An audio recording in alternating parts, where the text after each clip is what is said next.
O acidente do reator nuclear de Chernobyl em 86 lançou na atmosfera grande quantidade de estrôncio radioativo, cuja meia-vida é 28 anos. Supondo ser esse isótopo a única contaminação radioativa, e sabendo que o local poderá ser considerado seguro quando a quantidade se reduzir por desintegração a 1/16 da quantidade inicialmente presente, em que ano o local poderá ser habitado novamente? Primeiro a gente tem que entender como vai funcionar o total de estrôncio nesse local em função do tempo que for passando, em anos. Então a ideia é a seguinte, vou chamar de N de T o total de estrôncio. A quantidade inicial a gente não sabe, não foi dada. Eu vou dizer que é N0. Mas eu sei que vai ser dividida por 2 em 28 anos, quando o tempo for 28 anos. Então, quando que eu vou multiplicar N0 por meio? Porque multiplicar por meio é multiplicar por 1 e dividir por 2. É calcular a meia-vida. É você ter a metade da quantidade inicial. Eu vou multiplicar por meio quando eu tiver 28 anos. Então, se eu chamar de T o tempo em anos, eu vou ter que elevar isso a T sobre 28. Como eu sei disso?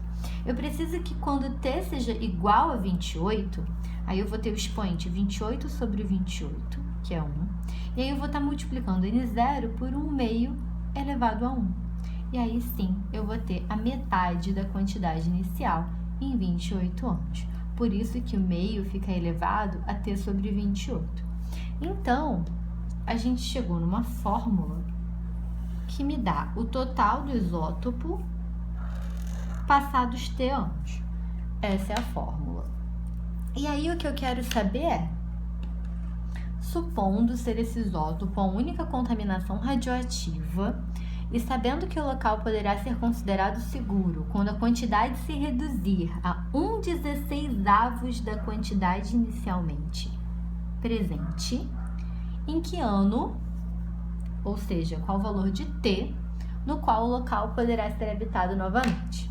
Então, a gente precisa saber o seguinte, quem é o valor do T que faz com que o total do isótopo, ou seja, o valor do N de T, seja 1/16 da quantidade inicial, ou seja 1/16 de N0. Então, eu vou ter 1/16 de N0 igual a N0 vezes 1 meio elevado a T sobre 28. 1 sobre 16 de N0 é a mesma coisa que 1 sobre 16 vezes N0. Então, eu tenho uma vez N0, que é N0, dividido por 16 vezes 1, que é 16. É igual a N0 vezes 1 meio elevado a T sobre 28. Bem, eu posso dividir minha equação dos dois lados por N0, já que eu sei que N0 não é 0. E aí vai dar 1 aqui e 1 aqui. E aí eu vou ter a seguinte equação. 1 sobre 16 é igual a 1 meio elevado a T sobre 28. E essa é a equação que eu quero resolver.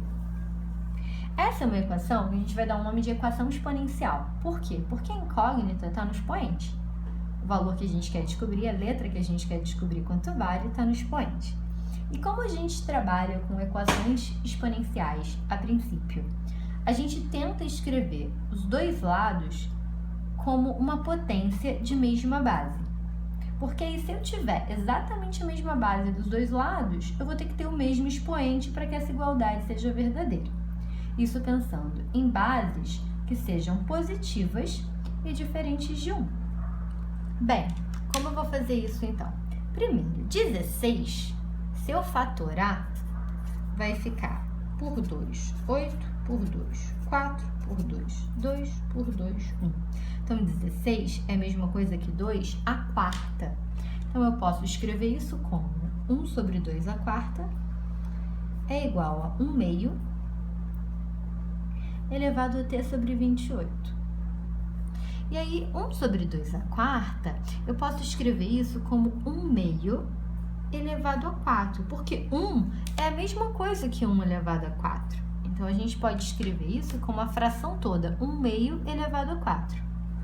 Agora, para que 1/2 elevado a 4 seja igual a 1/2 elevado a t sobre 28, eu preciso que t sobre 28, que é esse expoente, seja igualzinho a 4, que é esse expoente. Se eu tenho exatamente a mesma base, essa base é positiva e é diferente de 1.